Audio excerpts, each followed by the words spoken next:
Have you ever felt invisible? Not in a dramatic, shouting into the void kind of way, but a quiet, persistent ache. The feeling of being a ghost in your own life. That was me. My days were a series of beige routines, a predictable rhythm of silence and emotional distance. The house was clean, the meals were on time, but my heart was gathering dust. It wasn't a sudden emptiness, but a slow fade, the color draining out of my world, until everything was just a muted gray. I moved through my life unseen, unheard, and worst of all, untouched. A friend, noticing the permanent shadow under my eyes, suggested massage therapy. For the stress, she said, her voice gentle. I almost laughed. Stress felt too active a word for the numbness I lived in, but a flicker of something, curiosity maybe, sparked in the darkness. It was a tiny act of courage, a whisper of a yes that would eventually change the entire landscape of my life. I made the appointment,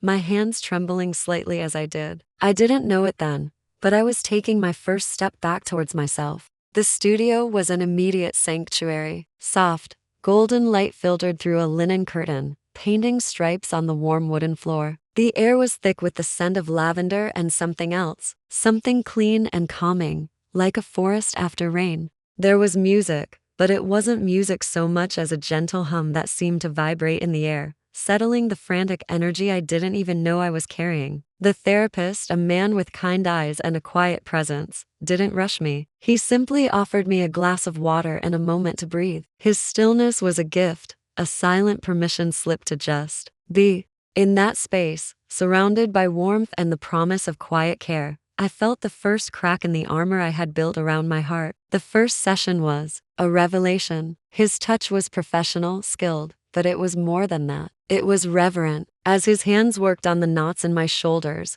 knots I'd carried for years like heavy epaulets, something inside me began to unwind. It wasn't just muscle, it was memory. Each session that followed was a deeper excavation. My body, so long ignored, started to remember what tenderness felt like. It was a language I had forgotten how to speak, or perhaps had never truly learned. This wasn't a sexual touch, not at all. It was soulful, human. It was the simple, profound acknowledgement that I was here, in this body, and that I was worthy of care. Slowly, impossibly, I started to feel alive again. It began with small things. The taste of my morning coffee, suddenly rich and complex. The warmth of the sun on my skin during my walk to the car. A line in a book that made me weep. Emotions I had buried for a decade: grief, joy, a surprising surge of anger began to bubble to the surface, demanding to be felt. It was terrifying and exhilarating all at once. My body, once a stranger, became a landscape I was rediscovering. The sensation of a cool breeze, the texture of a soft blanket, the very feeling of my own breath moving in and out. It was all new, all vibrant. I was coming back into focus. And then, the lines began to blur, not in a forbidden way, but in a gentle, almost imperceptible shift. The line between professional care and genuine human connection. The weekly sessions became the anchor of my existence, the 1 hour where I felt truly seen. His quiet questions weren't just about muscle tension. They were about how I was sleeping, what was on my mind. And I found myself answering, the words tumbling out, confessions whispered into the safe, lavender-scented air. I began to see him not just as a therapist, but as a witness to my quiet unfurling. This new aliveness forced me to look at the rest of my life. My marriage, a silent contract of shared space and separate lives, suddenly felt unbearable. How could I go back to that profound silence after experiencing such deep, resonant connection? Desire, a concept I thought was long dead and buried, began to bloom inside me. It wasn't just for him,